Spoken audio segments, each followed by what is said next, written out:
you doing?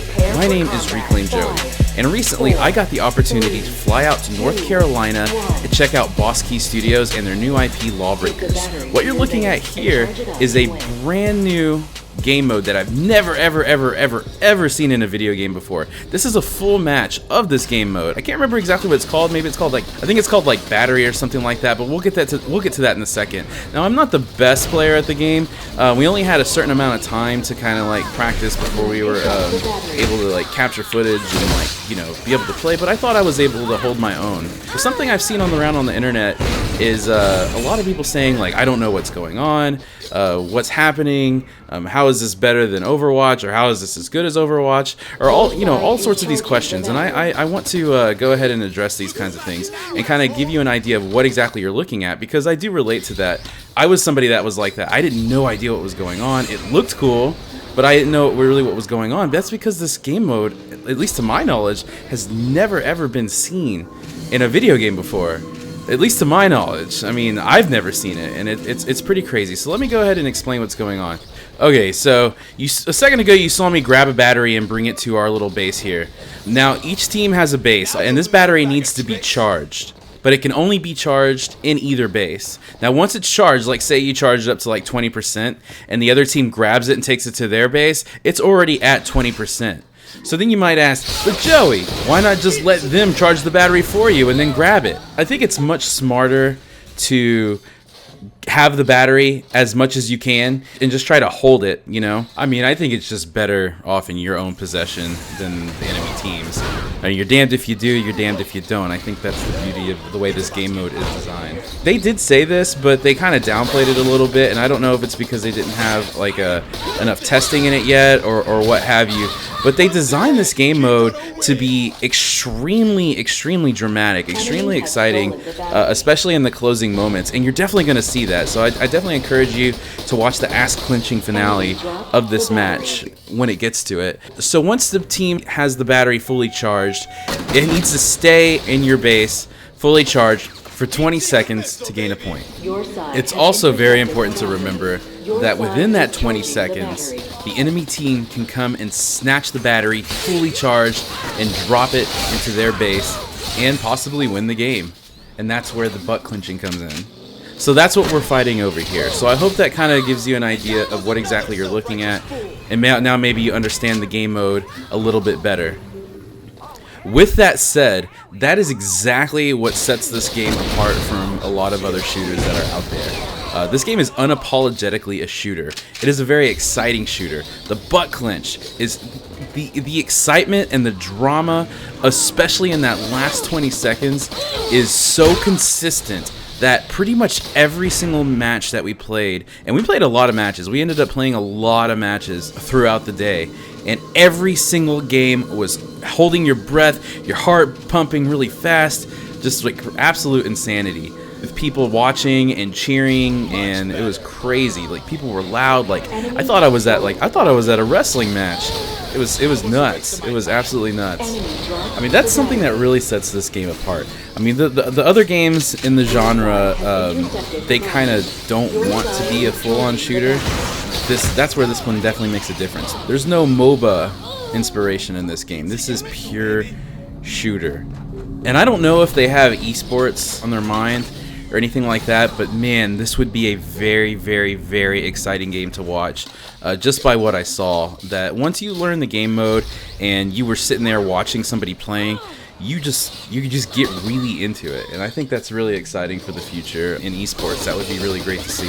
So to continue, what exactly makes this more fast-paced and more exciting than, let's just say it's competition? One, the movement is obviously very much key in the game.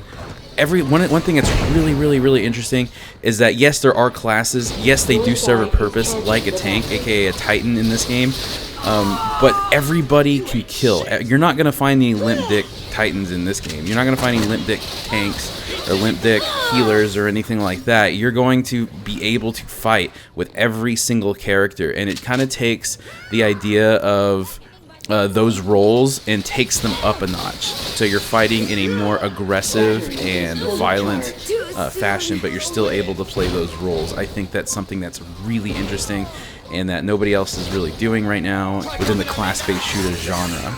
No giant monsters or giant dudes with giant muscles that can't dish out punishment and are only there to get rockets shot straight up their ass. No more healers standing around with their dicks in their hand, shooting a healing beam, and you're sitting there checking your watch waiting for somebody to need to be healed.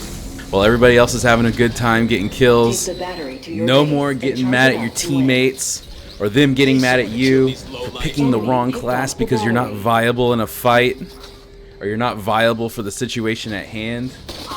The classes definitely seem more about being focused on like straight up game changers to add to that dramatic effect to the gameplay, as opposed to, you know, just serving a certain purpose. The team aspect is still there, but it's hard to explain. But it's more focused on being a game changer than like playing a role that you're just supposed to play. Like every game could go much differently than the last.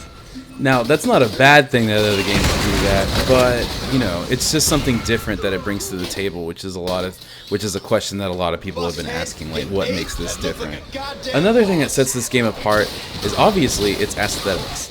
It's definitely a different kind of game. It's not cartoony, not that there's anything wrong with that, but in a world where lots and lots and lots of games, and the most popular games, have a cartoony, almost childish-like look to it, it's really, really different to put something out this way. It also has lots of cussing, it has a lot of attitude, it has fucks, it has shits, it's got bitches, it's got fucking everything. It is so refreshing in a time when everybody is so fucking hypersensitive that you get a game that doesn't give a shit about that, and that is something that I absolutely love about the style, attitude, look, and aesthetic about LawBreakers. The characters bring a classic cops versus robbers, although it is a futuristic cops versus robbers kind of thing. You've got the law enforcement, and then you have the breakers. I was really excited to play as a breaker when I first started playing, and then my buddy Abel was like, yo, let's play as the cops, like a little bit later. And I was like, you want to play as a pig?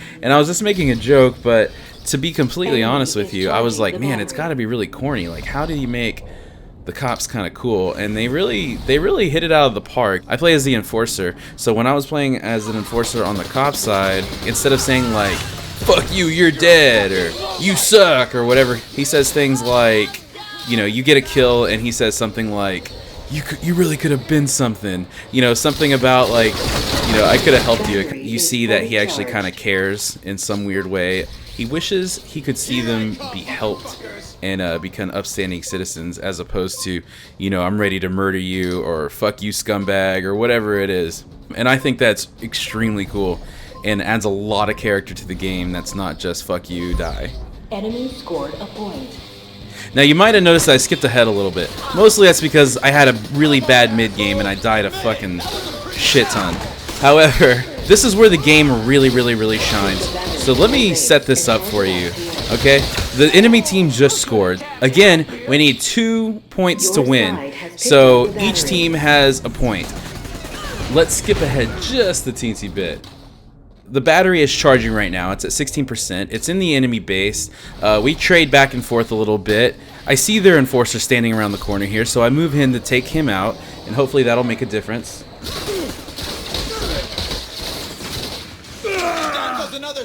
I pick up a double kill, but I just fall short of killing this other guy.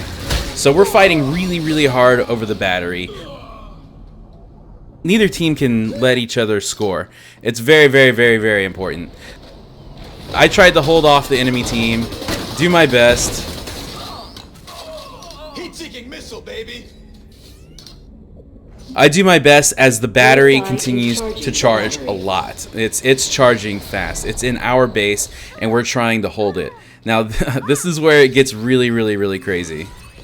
We know people are coming around the corner, and we're preparing for a fight. My heart's racing. I narrowly survive an attack by the assassin. That grenade cancels abilities in the area that it's in. And I get taken down by their tank. However, the battery is at 95%. The enemy team got it, but they dropped it, so we're trying to put it back. Our team grabs it, puts it back. Now we're charging again. Now it's at 97% and going fast. 99%. I get taken down by their assassin. Now I'll just let you watch the rest of this. Enjoy and sign up for the alpha on their website so we can play this on stream, huh?